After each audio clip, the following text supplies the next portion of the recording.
So ఈ గతంలో ఎప్పుడైనా ఇలా జరిగిందా? మొత్తంగా ప్రతిపక్ష నాయకులు అందరూ కూడా మూకుమ్మడిగా రాకపోవడం కావచ్చు, ఇలా గతంలో కూడా జరిగిందా? ఏం చెప్తారు దీనికి సంబంధించి? ఇప్పుడు మనం ఉమ్మడి ఆంధ్రప్రదేశ్లో ఉన్నప్పుడు న్యూ డెమోక్రసీ అనే ఒక పార్టీ ఉంది.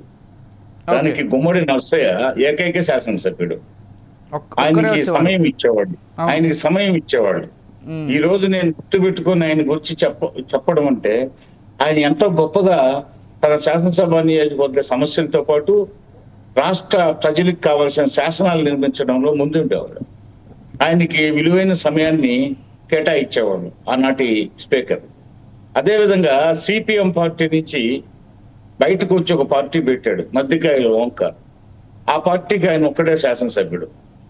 అద్భుతంగా ప్రజా సమస్యలను ప్రస్తావించేవాడు, శాసన నిర్మాణంలో భాగస్వామ్యం అయ్యేవాడు.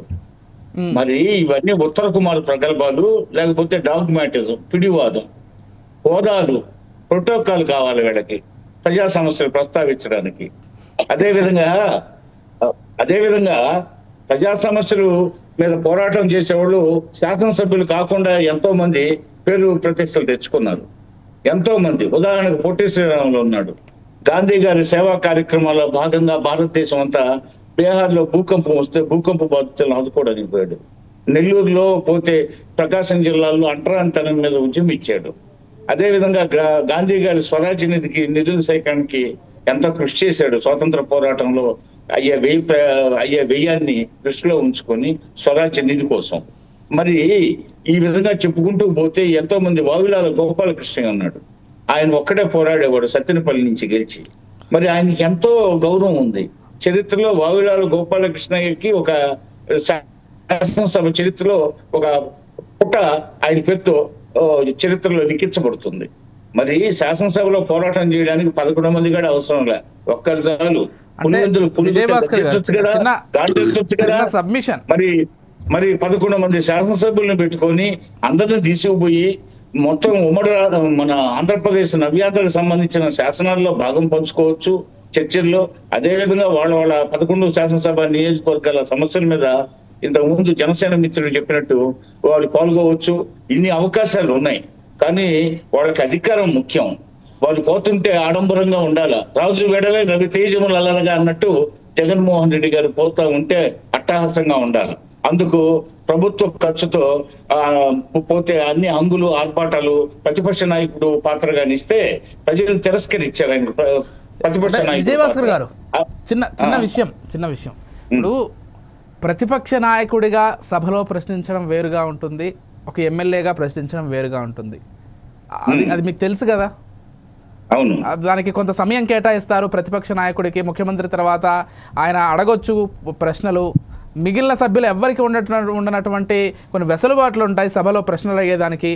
సో అందుకు మేము అడుగుతున్నాం ప్రజల పక్షాన పోరాడడానికి అనేది వాళ్ళ వర్షన్. అలానే ఈ 5 సంవత్సరాలు ఇలాగే కాలయాపన చేస్తారా? ఇంకా 4 సంవత్సరాల 3 నెలలు ఇదే విధంగా వస్తారని మీరు అనుకుంటున్నారా? రేపు వారి నియోజకవర్గాలకు పోతే ప్రజలు వాళ్ళని తిరస్కరించే రోజు వస్తుంది, ప్రజలు నిలదీసే రోజు వస్తుంది.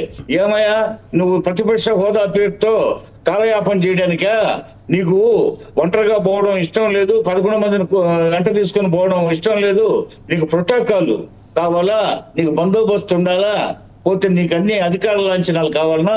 నేను ముఖ్యమంత్రిగా ప్రజలు తిరస్కరించడమే కాదు, నీ పరిపాలనతో ప్రజలంతా నానా అవస్థలు పడారు, ఇప్పుడు స్వేచ్ఛగా గాలి పీల్చుకుంటున్నారు, నువ్వు అసలు ప్రతిపక్ష పాత్ర కాడ పనికిరావు అని తిరస్కరించిన నేపథ్యంలో ఆయనకి ప్రతిపక్ష హోదా ఎలా వస్తుంది? ఇందాక మీరు ప్రస్తావించినట్టు 10వ వంతు సీట్లు రావాలి కదా, ఆయనకు 18 సీట్లు రాలేదే.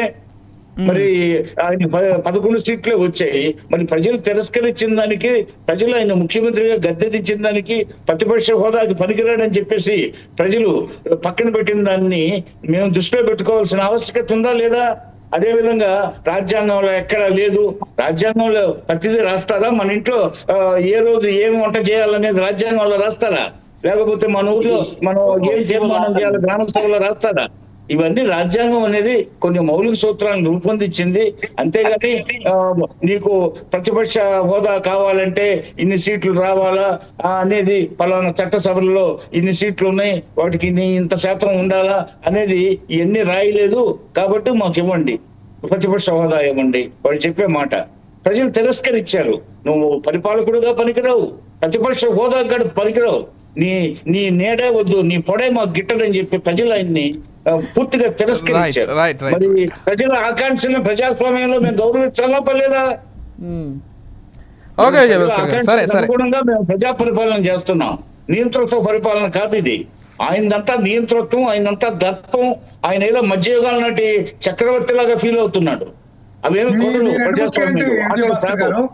మీ రెడ్ బుక్ రాజ్యాంగం ఉంది కదా, అదేంటి? ఎవరి రెడ్ బుక్ రాజ్యాంగం అంటే ఏంటో తెలుసా? యువగళం పాదయాత్రలో లోకేష్ బాబు గారు వస్తుంటే జగన్ అరాచకాలు, ఆందోళనలు, పోతే జగన్ పెట్టిన చిత్రహింసలు, జగన్ చేస్తున్న దౌర్జన్యకాండ, జగన్ మాఫియా చేస్తున్న అక్రమాలు, అన్యాయాలను గురించి ఆయన చెప్పుకుంటే ఇవన్నీ మనకి అధికారం వచ్చిన తర్వాత రామారావు గారు సరే డివిఎస్ వద్దు. సత్యనారాయణ గారు ఉన్నారు, వారితో ఒక్కసారి మాట్లాడదాం. విజయభాస్కర్ గారు సరే విజయభాస్కర్ గారు కైండ్లీ విజయభాస్కర్ గారు ప్లీజ్. రామారావు గారు, విజయభాస్కర్ గారు ఒక్క నిమిషం. సత్యనారాయణ గారు ఉన్నారు మనతో పాటు, వారితో ఒకసారి మాట్లాడదాం. సత్యనారాయణ గారు గుడ్ ఈవినింగ్ అండి. గుడ్ ఈవినింగ్ సత్యనారాయణ గారు.